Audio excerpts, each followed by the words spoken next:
నమస్కారం. ఆధ్యాత్మిక సుధాసాగరం ధర్మ సందేహాలు కార్యక్రమానికి స్వాగతం. ధర్మం జీవన విధానం. నిత్య జీవితంలో ప్రతి ఒక్కరికి అలాగే ప్రతి పనికి కూడా ఒక ధర్మం ఉంటూ ఉంటుంది. ఆ ధర్మాన్ని నిర్వర్తించే క్రమంలో ప్రతి ఒక్కరికి సందేహాలు వస్తూ ఉంటాయి. వాటిని ప్రేక్షకులు మాకు ఈమెయిల్స్ ఉత్తరాల ద్వారా పంపించారు. వాటిని నివృత్తి చేయడానికి మనతో పాటు స్టూడియోలో సిద్ధంగా ఉన్నారు ప్రముఖ ఆధ్యాత్మికవేత్త డాక్టర్ అనంతలక్ష్మి గారు. వారితో మాట్లాడదాం. అమ్మా నమస్కారం. అమ్మా నమస్తే అమ్మా.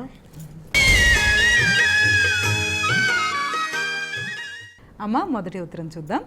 రాజమండ్రి నుంచి సూర్యం గారు రాస్తున్నారు. పూజకు పూలు లేనప్పుడు ఏం చేయాలి తెలియజేయగలరు అని అడుగుతున్నారు. పూజ అన్న పదంలోనే పుష్పాలతో చేసేదేని అర్థం ఉంది అని ఒక మాట చెప్తారు.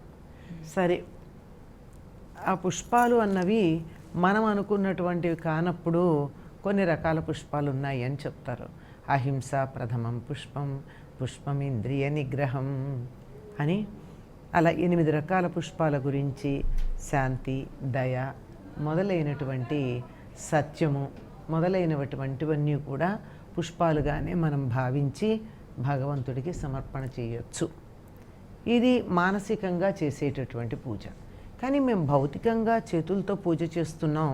ఇవాళ అనుకోకుండా మాకు పువ్వులు లేవు, పెరట్లో ఉన్నటువంటి మొక్కలు పూలు ఇవ్వలేదు, మేము ఎక్కడి నుంచైనా తెచ్చుకుందామంటే అక్కడి నుంచి కూడా అవకాశం లేదు. అనేక సందర్భాలు వస్తూనే ఉన్నాయి కదా మనకి ఈ కాలంలో. ఇంతకుముందు బాగా అనుభవంలోకి వచ్చాయి. అటువంటి సందర్భంలో ఏం చేయాలి అంటే దీనికి ఆయన ఒక ఆదర్శం చెప్పాడు ఇంతకుముందు.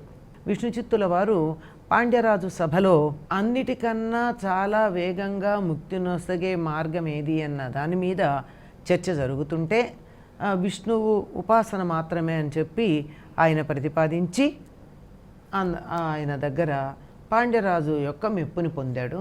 ఆయన పందెం పెట్టినటువంటి బంగారు నాణ్యాలు, రత్నాలు, ఒక చిలుక, పచ్చలతో చేసిన చిలుక, ఒక రత్న కంకణం అవన్నీ పొందాడు. ఇవన్నీ అయిన తర్వాత ఆయన్ని ఏనుగు మీద ఊరేగిస్తున్నారు. ఏనుగు మీద ఊరేగిస్తుంటే తన మాట విని తన భక్తుడు తన యొక్క గొప్పతనాన్ని సభలో అందరి చేత ఒప్పించాడు అని సంతోషంతో గరుడావాహనుడై విష్ణుమూర్తి తన భక్తుడిని చూడ్డానికి వచ్చాడు. స్వామి కనపడేటప్పటికీ తన్మయత్వం కలిగింది. ఏం చేయాలో తెలియలా. అసలే ఈయన రోజు పూలమాలలు కట్టి స్వామికి అర్పణ చేయడం అనేది ఒక వ్రతంగా పెట్టుకున్నవాడు. ఆ పూలమాలలు కూడా ఎట్లా కట్టాలి? తాను నాటిన మొక్కలు తాను పెంచి పెద్ద చేస్తే వాటికొచ్చిన పూలను తాను కోసి తాను మాలలు కట్టాలి. అది లెక్క. అంతగా ఒక వ్రతం పెట్టుకున్నటువంటి వాడు తన స్వామి ప్రత్యక్షంగా కనపడితే ఏం చేయాలో తోచల. ఏనుగు మీద నెగిరి పూలు ఎక్కడుంటాయి? వెంటనే తనకిచ్చినటువంటి రత్నాలు, బంగారు నాణ్యాలు ఆయనకి విసిరివేస్తూ ఆయన్ని పూజించి పల్లాండు పల్లాండు అని చెప్పి నీకు మేలగుగాక, నీకు మేలగుగాక, నీకు మేలగుగాక అని ఆ స్వామిని కీర్తిస్తూ చేతిలో ఉన్నటువంటి బంగారు నాణ్యాలు, రత్నాలు అవన్నీ వేసేసాడు. అదమ్మా భక్తి అంటే. దేంతో ఆయన తృప్తి పడడు భగవంతుడు? భక్తి అన్నది ఇక్కడ ఉండాలి. కానీ అప్పుడు ఆయన్ని పెరియాళ్వార్ అన్నారు. పెరియాళ్వార్ అంటే పెద్ద ఆళ్వారు. ఎంత పెద్ద ఆళ్వారంటే దేవుడికి మంగళాశీస్సులు పలకగలరు. దేవుడికి దండం పెట్టాలి కానీ ఆశీస్సులు ఇస్తారా ఎవరైనా? ఈయన ఆశీస్సులు కూడా ఇవ్వగలిగినంత పెద్దవాడు అని. దీన్ని బట్టి మనకి ఏమర్థమవుతుందంటే పరిపూర్ణమైనటువంటి భక్తి కనుక ఉన్నట్టయితే మనం బంగారు నాణ్యాలతో చేయగలేమేమో కానీ అక్షతలతో చేయగలం కదమ్మా. అక్షతలు ఉన్నాయి కదా. అక్షత అంటే క్షతము కానటువంటిది అని అర్థం. పూలు కూడా దెబ్బతిననివి, కుంటివి, గుడ్డివి, రేకులు ఊడినవి పూజ చేయకూడదమ్మా.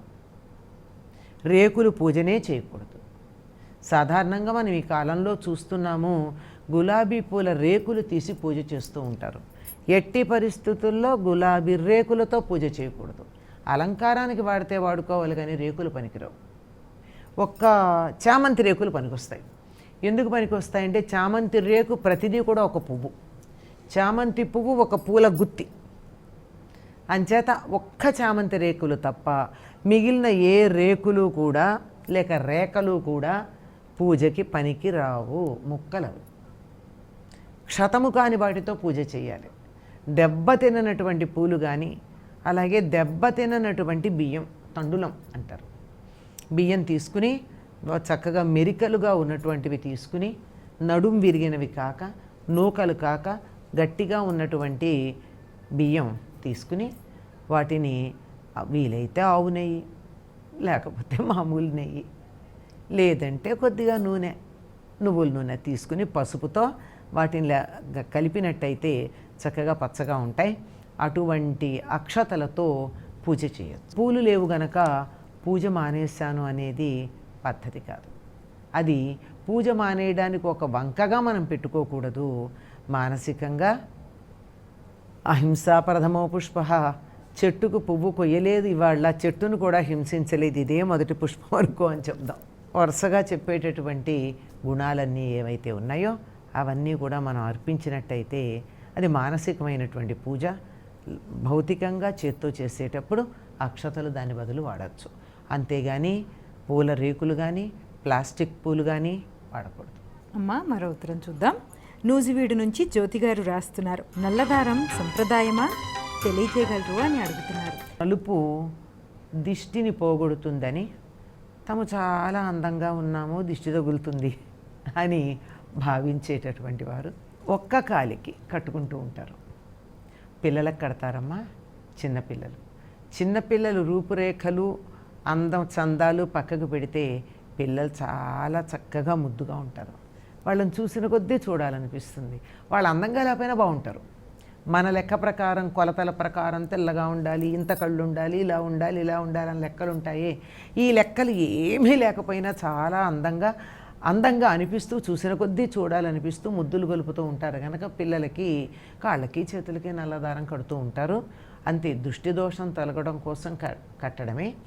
అయితే నల్లదారానికి దృష్టి దోషం తొలగుతుందా అంటే, ఏదైనా సరే మన దృష్టి తీవ్రంగా లేకుండా దాన్ని కొద్దిగా పక్కకి మళ్ళించేది ఉంటే ఆ దృష్టిలో ఉండేటటువంటి తీవ్రత తగ్గుతుంది. అందువల్ల దృష్టి దోషం తొలగుతుంది. కనపడకుండా ఎక్కడో ఒక నల్లదారం కట్టుకుంటే దానివల్ల దృష్టి దోషం తొలగుతుంది అని మనం చెప్పుకుంటామా అంటే ఆలోచించాలి. ఎందుకంటే కనపడితే కదా. ఇప్పుడు అందంగా ఉన్నాను నేను అనుకున్నా, అప్పుడప్పుడు భ్రమలో పడతాం కదా. ఆ భ్రమలో పడి నేను అందంగా ఉన్నాను అని అనుకుని నాకు దిష్టి తగులుతుందేమో అనుకుంటే నేను మెడలో కట్టుకోవాలి నల్లదారం.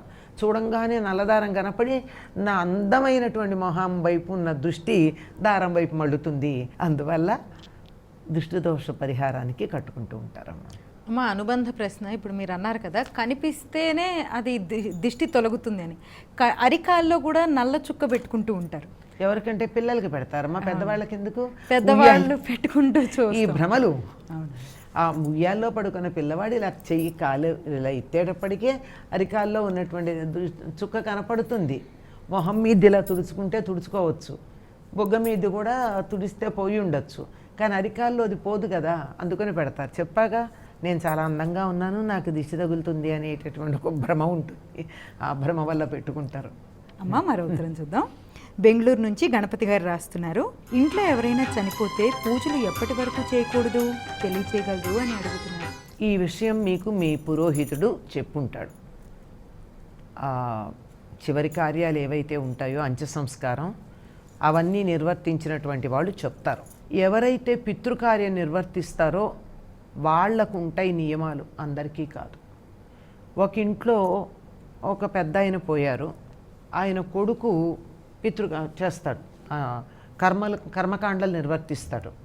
అంచేత ఆయనకి ఆయన భార్యకి కొన్ని నియమాలు ఉంటాయి. కానీ ఆ ఇంట్లో ఆయన తాలూకు కూతురు ఉంటుంది, ఇంకా పెళ్ళి కాకో పెళ్ళయ్యో ఏదో ఇంట్లో ఆ అమ్మాయికి ఏం వర్తించవు. ఎవరు పితృకార్యం చేశారో వాళ్ళకి, ఒకవేళ 3-4 కొడుకులు ఉన్నట్టయితే వాళ్ళందరూ కూడా పితృకార్యం స్వయంగా చేయకపోయినా అన్నగారి పక్కన కూర్చుని చేశారు కదా, వాళ్ళకి వర్తిస్తాయి. కొడుకులు కాకపోతే ఇంకెవరి కోసం చేసినా కానీ పితృకార్యం చేసినటువంటి వాళ్ళకి వర్తిస్తాయండి ఇవి. లేనటువంటి వాళ్ళకి వర్తించవు. అయినా పూజలు చేయడం అన్నది పితృకార్యం చేసిన వాళ్ళైనా నిత్య పూజ మానరాదు. 13వ రోజు తప్పనిసరిగా అభిషేకాలు అవి చేసి ఏదో తీపి తినమని కూడా చెప్తూ ఉంటారు. అలా చేసిన తర్వాత మనం యథాప్రకారంగా అన్ని పనులు చేసుకోవచ్చు. గాలి పీల్చటం మానలేదే, అన్నం తింటం మానలేదే, మన భోగాలేవి వదులుకోలేదే, సినిమాలకు వెళ్ళడం కూడా మానలేదే, టీవీలు చూడడం మానలేదే, దేవుడు పూజ ఎందుకు మానాలండి? అధికంగా చేసేది మామూలుగా చేసేదానికన్నా ప్రత్యేకంగా చేసే వ్రతాలు లాంటివి అట్లాంటివి ఏదన్నా చెయ్యాలంటే వాటిని చెయ్యొద్దంటారు. ఎందుకంటే ఒక సంవత్సరం పాటు దిగులు పడతారు అని ఒక అనుమానమే. ఎందుకంటే అమ్మయ్య పెద్దవాళ్ళు వెళ్ళిపోయారు, మాకు అడ్డు తీరిందని సంతోషించే వాళ్ళు కూడా ఈ కాలంలో కనపడుతున్నారు కనుక నేను ఆ మాట అనవలసి వస్తుంది. నిజంగా పెద్దలు వెళ్ళిపోతే దుఃఖపడేటటువంటి వాళ్ళు మీరు చెయ్యమన్నా చేయరండి, దుఃఖం లేని వాళ్ళ మాట. వాళ్ళు ఎలాగూ అన్ని పనులు చేస్తూ ఉన్నప్పుడు నిత్య పూజ సంధ్యావందనం అలవాటు అయి ఉంటే అందరికీ లేదు గనక, అందరికీ లేదు, ఉన్నవాళ్ళు కూడా అలవాట్లేదు, అలవాటు ఉన్నా తప్పనిసరిగా సంధ్యావందనం, ఆ పైన నిత్య పూజ, ఎప్పుడూ చేసేది ఏదైతే ఉందో అది తప్పనిసరిగా చేయాలి. అధికంగా చేసే వాటికి మాత్రమే ఈ నియమాలు. అవి కూడా అధికంగా చేసే వాటికి కూడా ఎవరికంటే కర్మకాండలు తమ చేతులతో చేసిన వాళ్ళకి, బంధువులందరికీ. అమ్మ మరో ఉత్తరం చూద్దాం. హైదరాబాద్ నుంచి శరత్ గారు రాస్తున్నారు. శ్రీచక్రం ఇంట్లో ఉంటే ఎటువంటి నియమాలు పాటించాలి తెలియజేయగలరు అని అడుగుతున్నారు. పెద్దవి తెచ్చుకున్నప్పుడు వాటికి తగినటువంటి వాతావరణాన్ని మనం కల్పించాలి. ఇంటికి పెద్దవాళ్ళని పిలిచామనుకోండి, గొప్పవాళ్ళు, ఆ గొప్పవాళ్ళు మన ఇంటికి వచ్చినప్పుడు వాళ్ళు ఉండడానికి తగినటువంటి ఏర్పాటు చేస్తామా చేయమా? మనం ఎప్పుడూ ఉన్నట్టుగానే ఇల్లంతా ఎక్కడ వస్తువులు అక్కడ చెత్త చెదారంగా పెట్టం కదా. పెద్దవాళ్ళు వస్తున్నారని కొంచెం శుభ్రం చేసి కనీసం వాళ్ళు తిరిగే ప్రాంతం అన్నా శుభ్రంగా పెడతాం కదా. మరి అట్లాంటిది ఒక సృష్టి చక్రాన్ని తిప్పేదానికి ప్రతీకగా ఉన్నటువంటి దాన్ని మన ఇంట్లో పెట్టుకున్నప్పుడు దానికి తగినటువంటి వాతావరణాన్ని కల్పించి గౌరవించాలి. ఏమిటి అంటే కనీసం వారానికి ఒక్కసారైనా దానికి అభిషేకం చేయాలి. ఆ శ్రీచక్రం మరి మీ ఇంట్లో మేరువుగా ఉందా భూప్రస్తారంగా ఉందా తెలియదు. ఏదైనా సరే దాని మీద చిన్న మరక కూడా పడకుండా చూసుకోండి. రాగిదే ఉంటుంది కనుక ఏ చిన్న ఒక కొబ్బరి నీళ్లు పడినా ఇంకోటి ఏదన్నా పడినా కిలుమెక్కి అంతమేర మడ్డి కడుతుంది. ఎట్టి పరిస్థితుల్లో చక్రం లేకపోయినా పర్వాలేదు, కానీ శ్రీచక్రం ఇంట్లో దాని మీద మరకలు ఉన్నట్టయితే మాత్రం అది శుభప్రదం కాదు, అశుభాన్ని కలిగిస్తుంది. కనుక శుచిగా ఉండేట్టు చూసుకోండి. ఏ రకంగానూ దాని మీద మరకలు మలినాలు లేకుండా మడ్డి కట్టకుండా చూడండి. కనీసం వారానికి ఒకసారి దాన్ని శుభ్రం చేసి అభిషేకం చేయాలి. దానికి వారానికి ఒక్కసారైనా ప్రతిరోజు దానిపైన 3 వేళ్లతో ఇంత కుంకుమ తీసుకుని 3 సార్లు శ్రీమాత్రే నమః అని చెప్పి దాని మీద వేయండి. నిత్యం పూజ చేయడం కుదరని వాళ్ళు కూడా ఈ 3 వేళ్ళు చాలా మృగముద్ర అంటారు. ఈ ముద్రతో తీసుకుని శ్రీమాత్రే నమః శ్రీమాత్రే నమః శ్రీమాత్రే నమః అని దాని మీద కుంకుమ వేసి ఉంటే పూలు మొదలైనవి పెట్టి పండైనా నైవేద్యం పెట్టాలి. నివేదన తప్పదు. వారానికి ఒక్కసారైనా అభిషేకం చేయాలి. అభిషేకం అంటే మళ్ళీ స్త్రీ సూక్త పురుష సూక్త నమక చమకాలతో చేసినా చేయకపోయినా కనీసం నీళ్లు పోసి దాన్ని కడిగేటటువంటి పద్ధతి. ఈ మాత్రం నియమాలు పాటించినప్పుడు శ్రీచక్రాన్ని స్వీకరించవద్దు, మా ఇంట్లో కుదరదండి అని చెప్పండి. ఇంకా ఏమంటే ఇది చక్రం వరకు చేసేదైతే ఏ ఇంట్లో శ్రీచక్రం ఉంటుందో ఆ ఇంట్లో కొంచెం శౌచం పాటించాలి, నియమనిష్టలు పాటించాలి. నియమనిష్టలు అంటే చాలామందికి పాటికి అర్థమైపోయి ఉంటుంది. పురుడు మైల లాంటివి వచ్చినప్పుడు ఆ ప్రాంతానికి వెళ్లకుండా ఉండటం, ఇంట్లో తిరిగి అన్ని బట్టలు అన్ని వస్తువులు ఆ మైల ఉన్నప్పుడు ముట్టుకుని మళ్ళీ తర్వాత వాటిని ఉతకకుండా మళ్ళీ వాడడం, అలాంటివి చేయకుండా అవి వచ్చినప్పుడు అన్నింటినీ తగలకుండా కొన్ని వస్తువులే తీసి వాడుకుని ఆ అశుచి అయిపోయిన తర్వాత శుభ్రం చేసుకుని ఇంట్లోకి రావడం లాంటి పద్ధతులు ఉండాలి. ఇది అప్పుడప్పుడు వచ్చే ఇబ్బందులు. అప్పుడప్పుడు వచ్చే ఇబ్బందులు కాక నెల నెల వచ్చే ఇబ్బందులు కూడా ఉన్నాయి. వీటి విషయంలో కూడా జాగ్రత్త పాటించని వారి ఇళ్లల్లో శ్రీచక్రం పెట్టుకోవటం కన్నా ఎవరికన్నా ఇవ్వడం మంచిదండి. అవ్వా కావాలి బువ్వా కావాలంటే కుదరదు. రెండిట్లో ఏదో ఒకటే ఉంటుంది. నియమనిష్టలు శౌచమన్నా పాటించండి, లేదంటే శ్రీచక్రం ఎందుకండి, శ్రీమాత్రే నమః అని ఒక్కసారి అమ్మవారికి నమస్కారం చేసుకుంటే ఆవిడ మన అనుగ్రహించదా? ఆవిడ దయా స్వరూపిణి. భావనా మాత్ర సంతుష్టాయై నమో నమః అని ఉంది అమ్మవారి నామం. భావన చేస్తే తృప్తి పడేటటువంటిది. అటువంటి దానికి ఇంత ఆర్భాటం అవసరం లేదు. ఆర్భాటం పెట్టుకుంటే మాత్రం నియమాలు పాటించాలి. అమ్మ మరో ఉత్తరం చూద్దాం. మచిలీపట్నం నుంచి రమణ గారు రాస్తున్నారు. కష్టాలున్నవారు దేవుడి ముందు బాధపడుతూ ఉంటే అదేమైనా దోషమా తెలియచేయగలరు అని అడుగుతున్నారు. కష్టాలు ఉన్నవాళ్ళు దేవుడి ముందు కాక ఎక్కడ బాధపడతారమ్మా? మనకు కష్టం వచ్చినా సంతోషం వచ్చినా చెప్పుకోవలసింది మనకి ప్రసాదించినటువంటి భగవంతుడికి. అయితే మనకి చిన్న తేడా ఎక్కడొస్తుందంటే, మనకు కష్టం వచ్చినప్పుడు దేవుడి దగ్గరికి వెళ్ళి బాధపడతాం, అవసరమైతే నిందిస్తాం, నువ్వే చేసావంటాం, నిన్ను నమ్ముకున్నాను, నాకు ఈ కష్టాలు ఏమిటంటాం. సుఖం వస్తే నువ్వు నాకు ప్రసాదించావని ఎప్పుడన్నా చెప్పామా? నాకు ఇవాళ ఈ ఆనందం కలిగింది, నాకు ఇవాళ మేలు కలిగింది, నాకు ఈ లాభం వచ్చింది, ఈ సంతోషం కలిగింది, అమ్మా నీ దయ వల్ల కదా అని అమ్మవారిని ఎప్పుడన్నా చెప్పామా మనం? ఆ విధంగా మనకు కలిగినటువంటి సుఖాలన్నింటినీ చెప్పుకోవడం మొదలుపెట్టినప్పుడు, మనకు కలిగిన ఆనందాన్నంతా చెప్పుకోవడం మొదలుపెట్టినప్పుడు, మన కష్టాలు చెప్పుకుంటే త్వరగా వింటుందమ్మ.